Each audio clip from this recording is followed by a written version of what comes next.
Assalamualaikum warahmatullahi wabarakatuh. Alhamdulillah wa syukrulillah wa la hawla wa la quwata illa billah. Amma ba'd.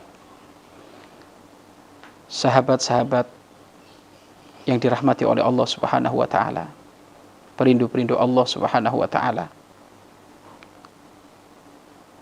bacalah dan simaklah kisah orang-orang soleh. Kapan diceritakan kisahnya orang-orang soleh, maka akan diturunkan rahmat Allah. Lalu bagaimana jika yang dibaca kisah dan sejarah baginda agung Nabi Muhammad sallallahu alaihi wasallam?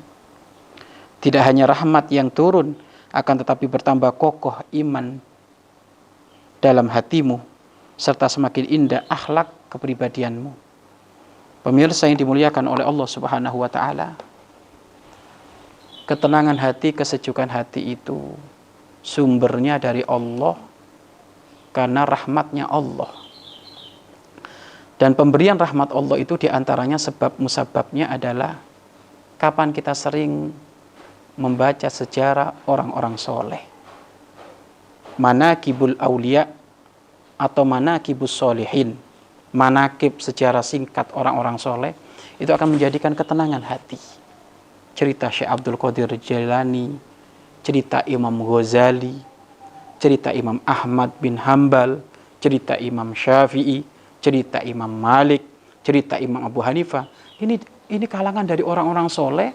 Kapan disebut nama-nama beliau, Tanzilur Rahmah, maka akan turun rahmah. Turunnya kemana? Ke hati kita. Dan itu sebaik-baiknya penyebutan. Sebaik-baiknya penyebutan, sebaik-baiknya obrolan, ya kita berbicara tentang akhlaknya orang-orang soleh terdahulu. Jika sekelas Imam Syafi'i disebut, akan menjadikan sebab turunnya rahmat. Jika sekelas Syekh Abdul Qadir Al-Jailani disebut ulama-ulama besar, orang-orang soleh, akan menjadikan turunnya rahmat.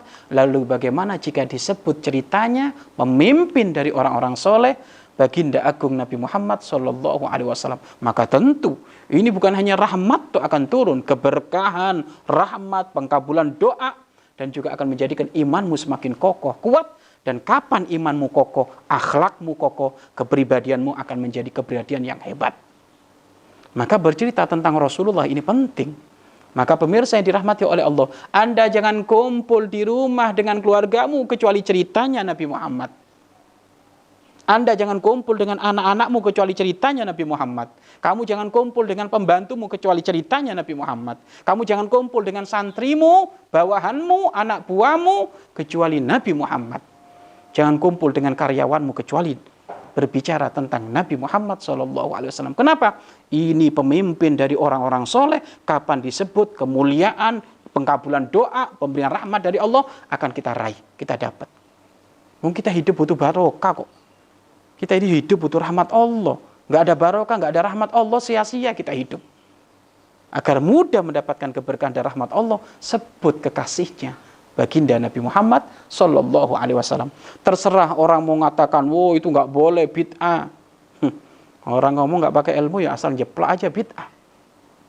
Bagaimana dikatakan menyebut sejarah Nabi Muhammad dikatakan bid'ah?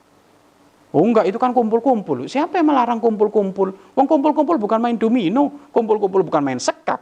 Kumpul-kumpul lagi sholawat kepada Rasulullah. Kumpul-kumpul lagi membaca sejarahnya Nabi Muhammad. Apakah lupa kita? Di Al-Quran disebutkan, wa kullan naqussu 'alaika min amba'ir rusuli ma nuthabbitu bihi fu'adak. Aku sebut satu persatu cerita para nabi terdahulu agar menjadikan hatimu semakin kokoh, wahai Muhammad. Allah berfirman di dalam Al-Quran, jika nabi-nabi terdahulu disebut, diceritakan di dalam Al-Quran agar supaya menjadikan kokoh hati yang membaca, terkhususnya hatinya Rasulullah, lalu bagaimana jika cerita Nabi Muhammad disebutkan kepada umatnya, disebutkan kepada kita, maka ini akan menjadikan hati kita kokoh, iman kita kokoh. Kenapa sih orang mudah terkena akidah sesat? Kenapa orang itu mudah maksiat? Karena benteng keimanannya lemah, Rasulullahnya nggak ada di dalam hatinya. Sehingga mudah terombang-ambing sana sini. Maka demi Allah, wahai para pemirsa dimanapun Anda berada, keluargamu bentengilah dengan cerita-cerita Rasulullah. Karyawanmu bentengi dengan cerita-cerita Rasulullah. Kalau engkau ingin punya karyawan jujur, coba kasih pengajian di situ. Suruh cerita akhlaknya Rasulullah. Karena akhlaknya Rasulullah ini disepakati oleh orang yang berakal, mau orang kafir, apakah orang ahli iman, Rasulullah akhlaknya mulia. Maka penting, bercerita orang-orang soleh ini penting. Dan juga dari cerita orang-orang soleh itu akan memberikan kita ini motivasi, semangat untuk semakin hidup, semakin lebih baik. Terbangkitkan diri kita yang tadinya jatuh, malas, lemes. Akhirnya jadi bangkit karena dengar cerita orang-orang soleh. Ya itulah orang-orang soleh. Walaupun beliau sudah meninggal, tapi ketahuilah, barokah dari beliau walaupun sudah meninggal, bisa menghidupkan hati orang-orang yang hidup dengan cerita-cerita kehebatan beliau. Maka ayo, jangan sampai anak kita Masya Allah dihibur dengan cerita komik, ngalor ngidul, cerita robot. Ya bolehlah mungkin sesaat-saat untuk hanya menyenangkan. Tapi jangan cerita di situ. Atau cerita misteri. Nah ini jangan. Ceritakan Rasulullah SAW. Maka sampai ada salah satu anak, ini kisah nyata benar. Ada salah satu anak itu di saat malam hari tidak mau keluar rumah, maka ditanya, kenapa kamu nggak mau keluar kamar, nggak mau keluar rumah? Nah, enggak, takut apa? Takut hantu. Loh, kok bisa ya? Kok takut hantu? Ini kayaknya ini yang ngajarin orang tuanya ini cerita misteri. Takut hantu, takut sundel bolong lah. Ini kan bahaya ini. Kenapa? Kok tidak dibawa Rasulullahnya? Anak yang soleh tidak pantas keluar malam. Karena kalau keluar malam tentu nanti semuanya akan terbengkalai belajarmu. Dan juga kalau malam sudah waktunya orang pada istirahat tidur. Rasulullah tidurnya adalah awal untuk persiapan nanti bangun malam. Sehingga kalau ditanya kenapa kamu kok nggak keluar, ngikut Rasulullah, tidurnya agak awal biar nanti bisa bangun malam. Kan enak seperti itu. Maka biasakan wahai pemirsa yang ada di rumah, yang sudah punya anak kecil, anak adalah anugerah dari Allah. Maka jadikan kalau engkau ingin menjadikan anakmu nurut patuh dengan omonganmu, bawa baginda Nabi Muhammad Sallallahu Alaihi Wasallam. Maka ayo banyaklah kita cerita tentang Rasulullah.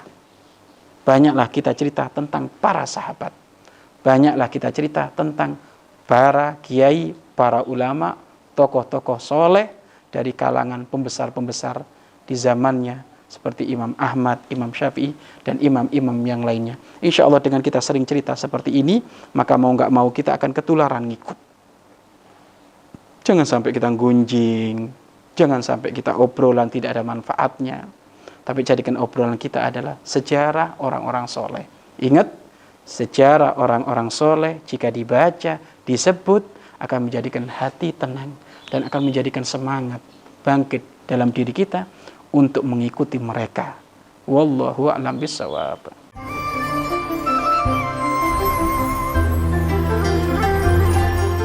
Sahabat Al-Bahjah TV, setelah menyaksikan video ini, jangan lupa bersolawat kepada baginda Nabi Muhammad. Shollu ala Nabi Muhammad. Allahumma sholli alaihi wa ala alihi wa sahbihi.